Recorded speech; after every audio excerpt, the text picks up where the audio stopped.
Welcome to this Giants in Cardiothoracic Surgery interview here at the 2015 Society of Thoracic Surgeons meeting here in San Diego, California. My name is Michael Bolaños. I'm the United States resident editor for CTSNet, and I'm also an integrated cardiothoracic surgery resident at the University of Kentucky. Today I have the honor of introducing a distinguished surgeon in the world of heart transplantation and mechanical circulatory support, Dr. Mark Slaughter. Dr. Slaughter is a professor of surgery at the University of Louisville, where he serves as the chief of the Department of Thoracic and Cardiovascular Surgery. He has also sat on the board of directors for the American Society of Artificial Internal Organs, board of trustees for the International Society of Rotary Blood Pumps, the editorial board of ASIO, and is the journal reviewer for the Annals of Thoracic Surgery, Circulation, and the Journal of Heart and Lung Transplantation. He is a world-renowned expert on mechanical circulatory support and thoracic transplantation. It's a pleasure to have you join us on CTSNet today, Dr. Slaughter, for this Giants in Cardiothoracic Surgery interview. Thanks, it's my pleasure. So let's get started. As a trainee, I'm always interested in the beginnings of prominent surgeons and kind of the driving force that has fostered their desire to pursue their area of expertise. What is some things that might have inspired you to enter mechanical surgery support and cardiac transplantation? Yeah. I think even going back, because I frequently ask people the same thing, people that I look up to. And it's kind of interesting because I don't think anybody set out to sort of be famous or to do something. And I think most people, what they really want to do is make a difference. And that's what I've always said is, I was like, when my career's over, I just want to be able to say I made a difference and to very quickly be able to sort of summarize what it was. And so actually my undergraduate degree was actually in engineering in design analysis. So I like drawing, I like math, I like sort of building things and whatnot.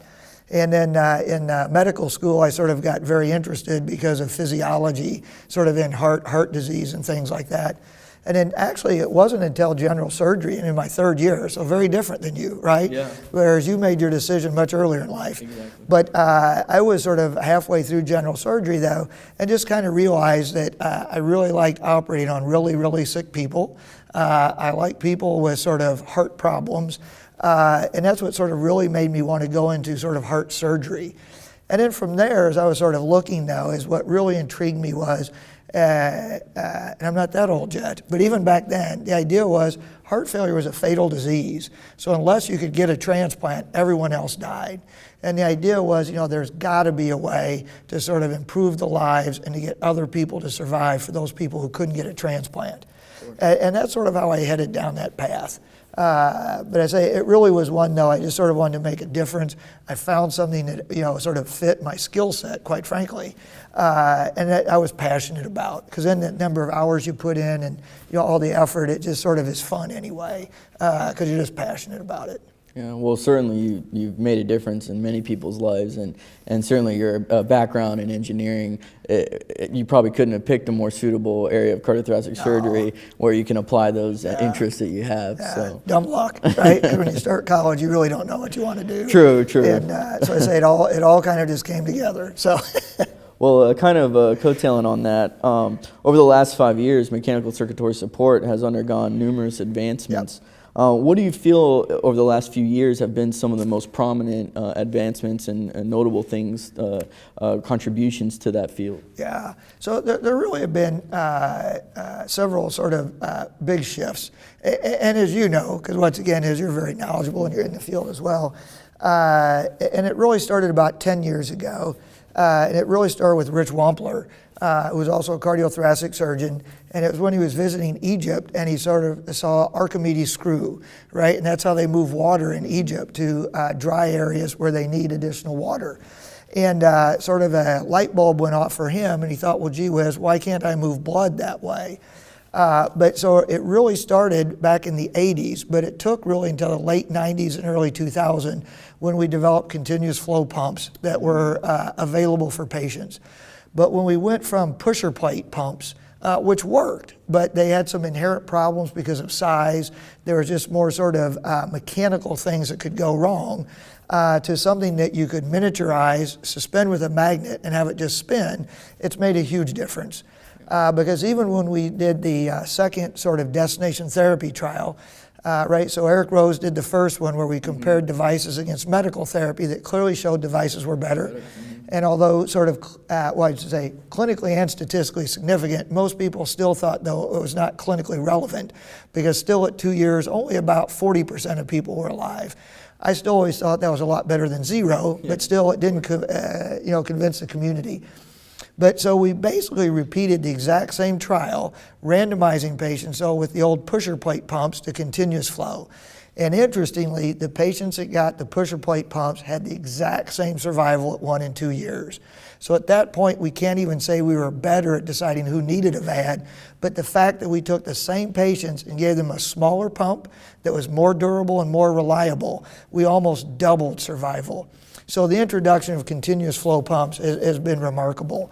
And then subsequently along the way, we really have started to identify those patients where it's futile. So we don't yet know really, I would say, where the sweet spot is, right? Because you don't want to do it too soon, where it really may not be a big benefit. But we are getting pretty good at identifying where it really is just too late. Because we certainly still used to try, but despite sort of good surgery and good devices, the majority of those patients still would expire. So I would say the two biggest ones are really the introduction of continuous flow technology, and then along the way is really being able to recognize when it's futile. Because you never want to give up, but by the same token, you always want to do what's best for the patient and their family, and something that's futile is certainly not in their best interest. Of course. And people put a lot of emphasis on the mortality and the statistical significance of VADs and how it's improved that, but I feel like one thing we really need to emphasize also is the quality of life that these patients get.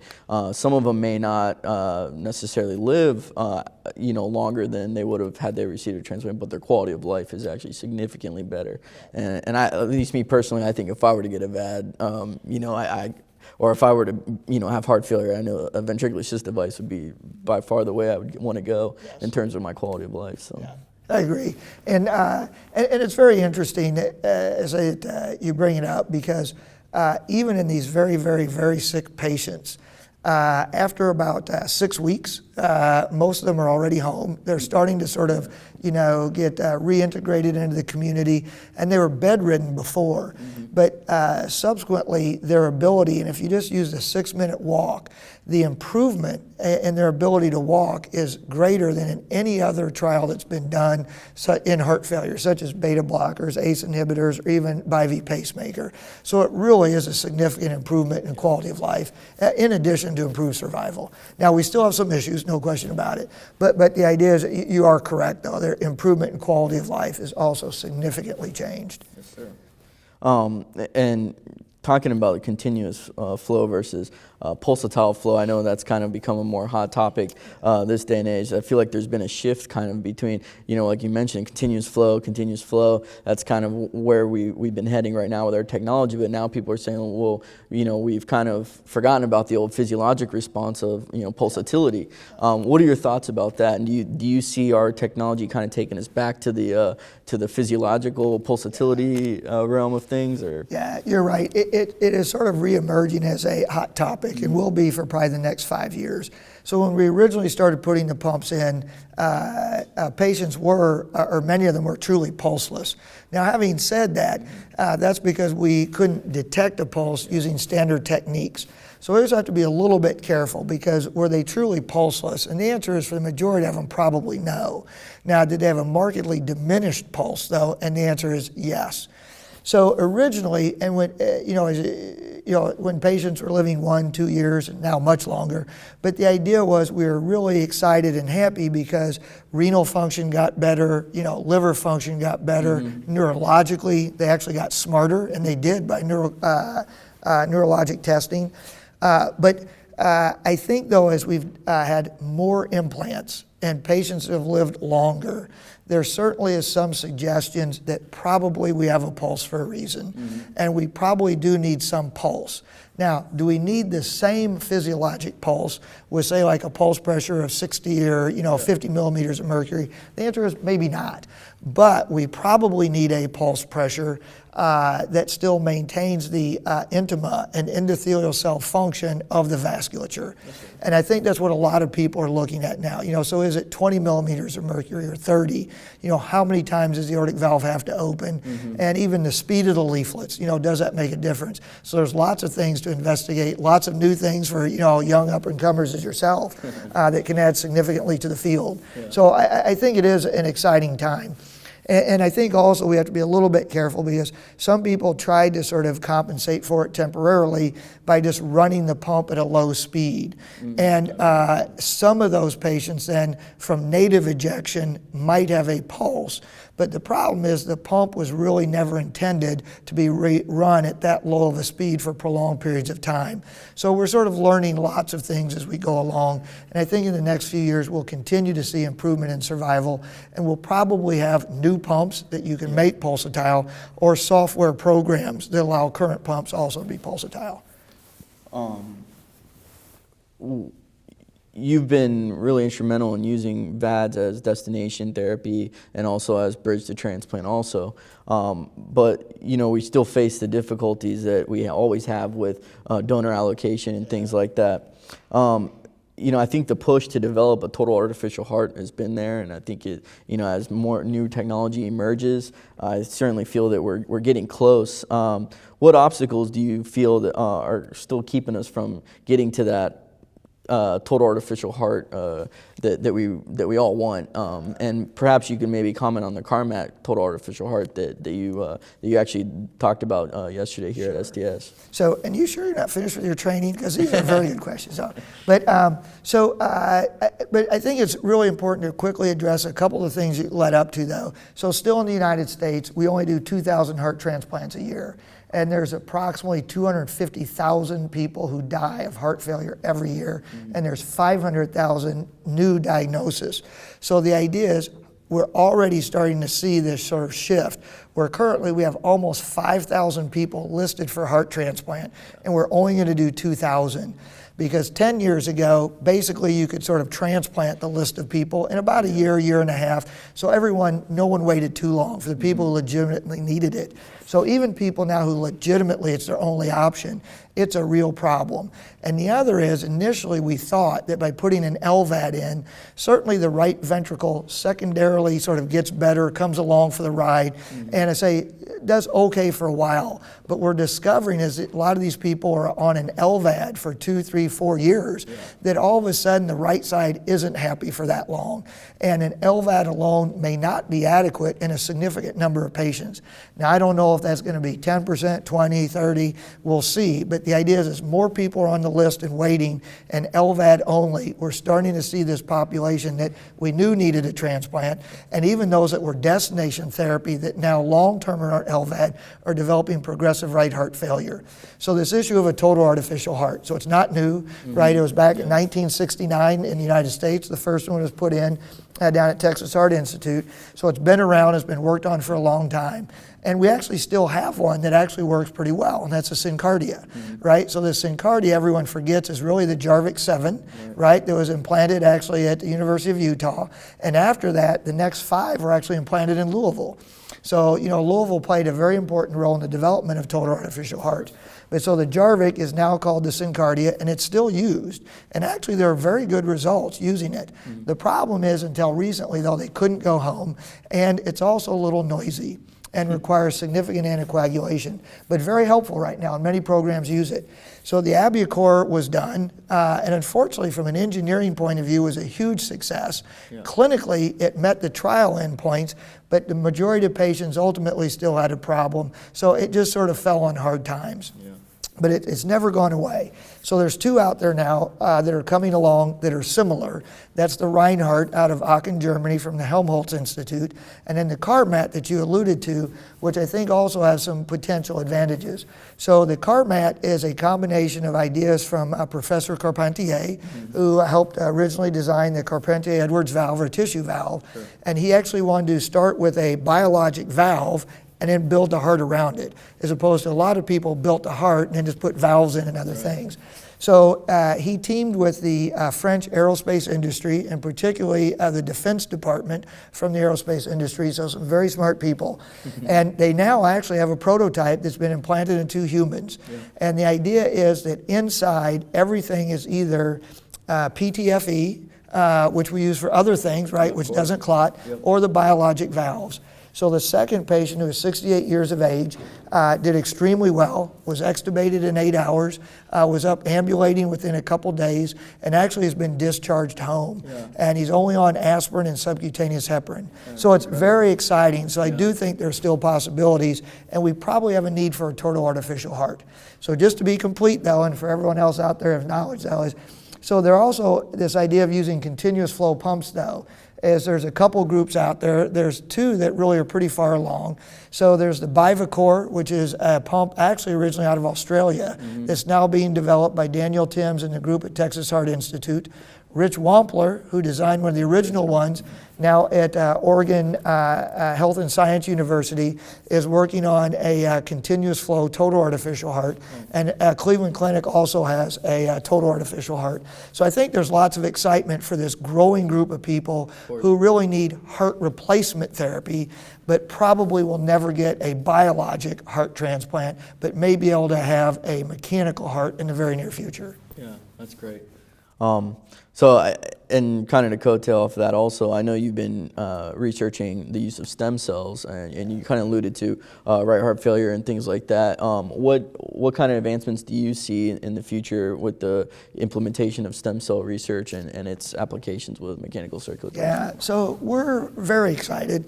And the idea, though, too, is we did a study with Dr. Bowl at University of Louisville, just injecting cells, c-KIT positive cells, in people with very poor ventricular function who had ischemic cardiomyopathies. And in general, I'd say it's went very well. It's been published and whatnot. But still, the idea is we think that we're going to get better results by actually using a VAD to allow the heart to rest while you regenerate heart muscle, because the VAD itself always results in some degree of reverse remodeling and recovery. Now, in the majority of patients, it's not enough, as we know, then to just take the VAD out. Sometimes, but it's about 3%, right? But the issue is, how can we sort of piggyback onto that and use the reverse remodeling and the recovery you get with the VAD to augment it? So there's been a couple trials now using cells with VADs that are promising, but we still have some concerns at using cells alone. So we've also been working with extracellular matrix now. We just recently published it in the ASIO journal. But we did a series of experiments with a VAD only, extracellular matrix only, and a VAD plus extracellular matrix in a model of advanced heart failure.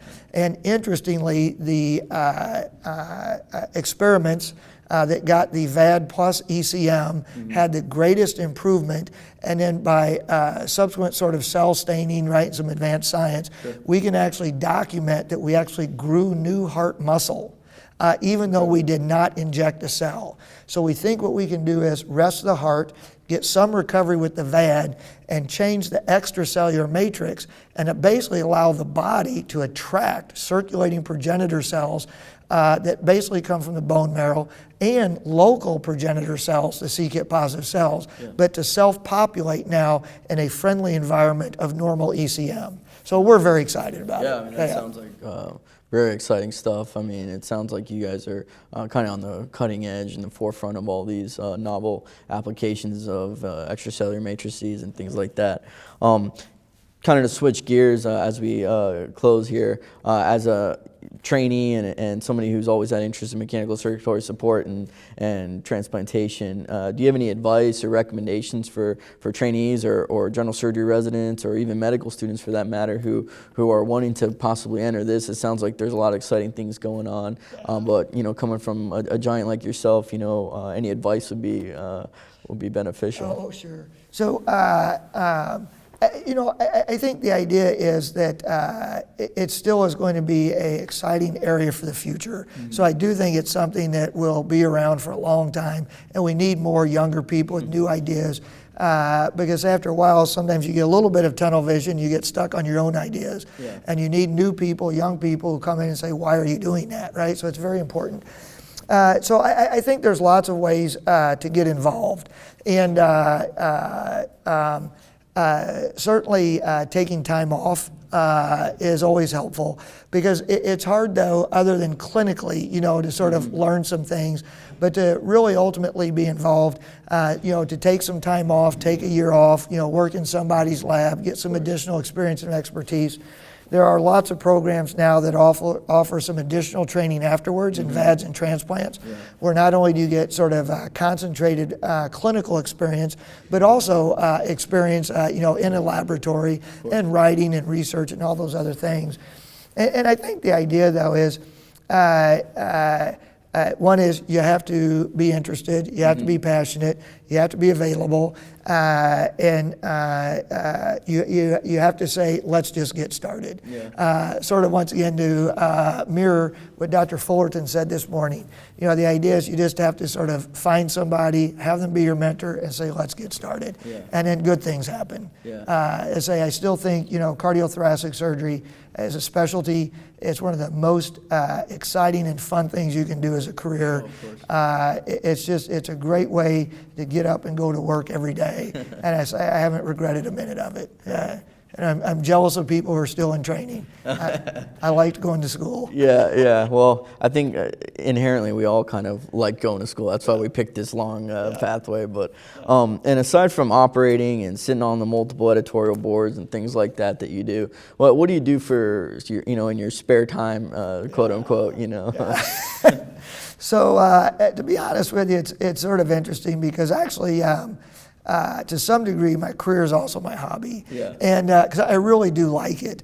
And so for me to actually find time, and even if it's sort of late in the afternoon on Saturdays, whatever, though, but to be able to sort of go do an experiment, sit down and have a lab meeting, all those things, I find it fun. But what you're implying is what you finally do outside the hospital. Yeah, exactly. So one is I used to play a lot of tennis. I played college tennis. Oh, wow. And so I've started playing again about 5-ish so years ago. So I try and play tennis now once, sometimes twice a week. Oh, that's good. And I want to get back to the point where I can actually play some tournaments again. And I finally took the plunge, and actually I've taken some golf lessons. Oh, wow, yeah. Yeah, well, that's something you're supposed to do when you get towards your, retirement age. Exactly. I don't think you're there yet. Yeah.